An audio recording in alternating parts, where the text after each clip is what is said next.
No, I will not do the mandatory pun about this being a story. Let's just start the video.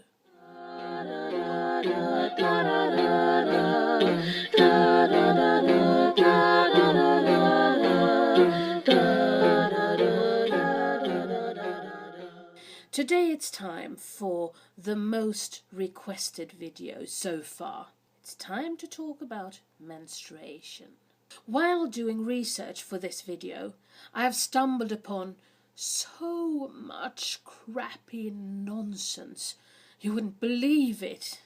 And even though I think that it's really important to talk about it and to not shy away from something that is such a big part of life, my very personal opinion is that applying New Age fuss on the matter of menstruation is to shy away from what it actually is. A part of our reproductive system with hormonal changes that might or might not mess with our minds a couple of days every month.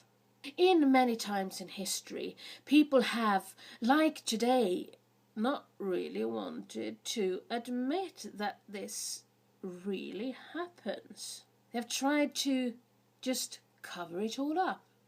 But that, of course, have been different in different cultures. Since I, in my video on hygiene, talk quite a lot about how the bloody flows have been handled, I will not go through that today, but talk more about the views on menstruation.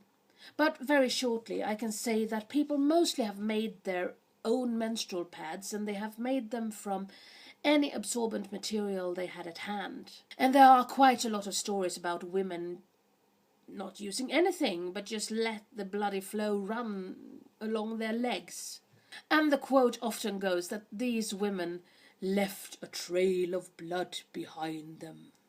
The problem with doing this kind of research or this kind of presentations is all the things you have to leave out, and this time I choose to not talk about the history of sanitary products. As interesting as that is, this video would be far too long if I included that, but if you want me to do a separate video on that, of course I will be happy to oblige. One difficulty that you stumble upon when you try to study this is the fact that women rarely have written anything down. What thoughts there might be throughout history about medical matters almost always have the male perspective. We almost never get the women's attitudes on it, which in this case becomes a bit strange since it's menstruation we're talking about, and that only happens to women, as far as I know.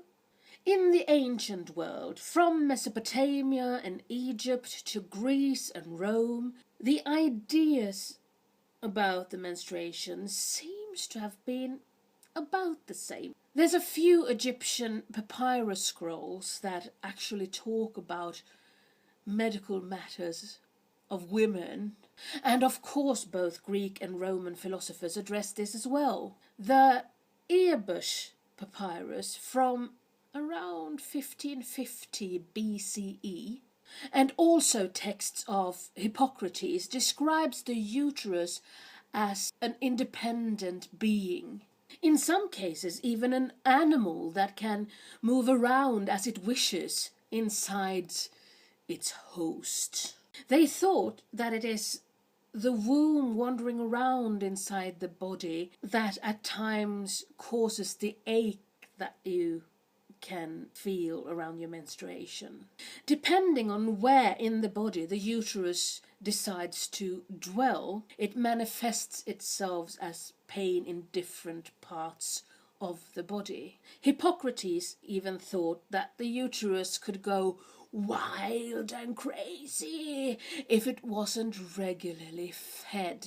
This, of course, being the long-lasting historical women's condition of hysteria. And what was the favorite food of the womb? Semen, of course. Men always find a way to tell women that they need the sex, don't they?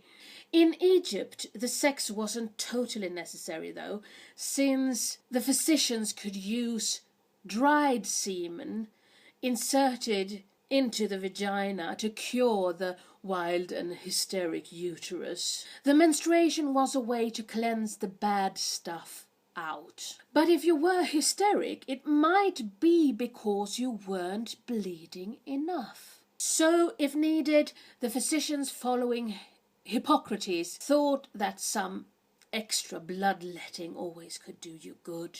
Throughout history, there has been a lot of taboos surrounding the menstruating women. In some cultures, they even had to be kept apart from all men, and children for that matter. The menstrual blood was seen as so poisonous it could be dangerous just to be close to the woman. She shouldn't handle anything with fragile lives, like flowers, for instance. She also could spoil dough and ruin wine. Some women, it said, even gave their menstrual blood to their husbands as a poison to kill them.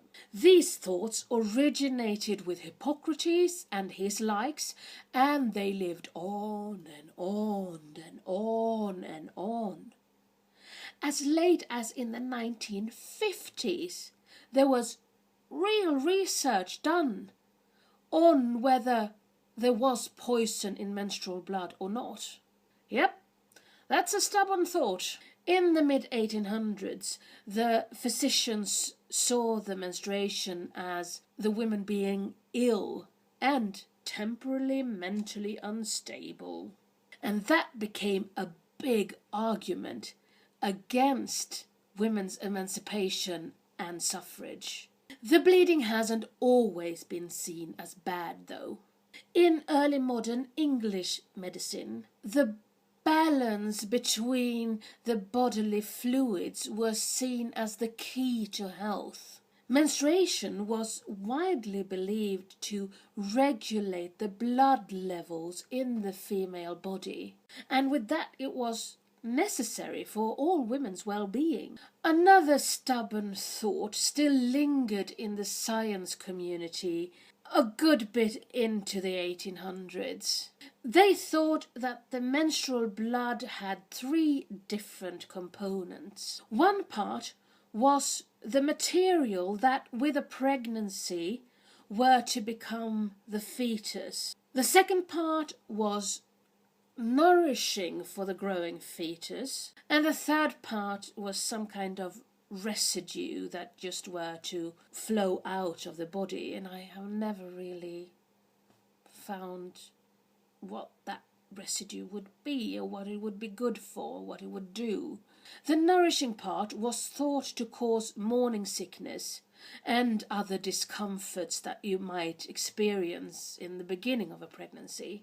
This would be because of an imbalance between the amount of food for the fetus and its size. As soon as the fetus was big enough to eat everything that was provided for it, the discomfort kind of just stopped. The nourishing part was also thought to be transformed to milk for the breastfeeding once the child was born.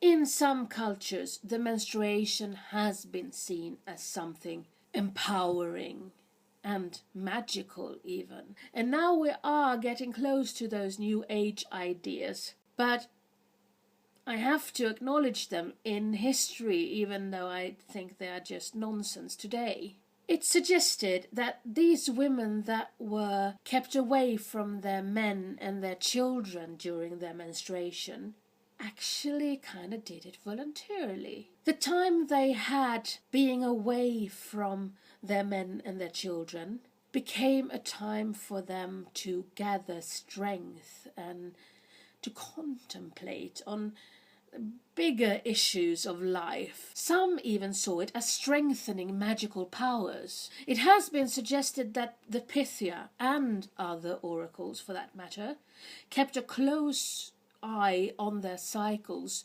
to know when they were at their most powerful. In Swedish folk tradition, more or less everyone meddled with some kind of household magic, and menstruating women was seen as giving the rituals an extra push. They thought that the rituals were at their strongest if they were performed on a Thursday by a menstruating woman, and even better if the woman also was a virgin. Here the blood was not seen as poisonous, but as magical, and together with sweat, menstrual blood was the most common ingredient in love potions. I hope you learned something new today. See you soon, I hope. Bye!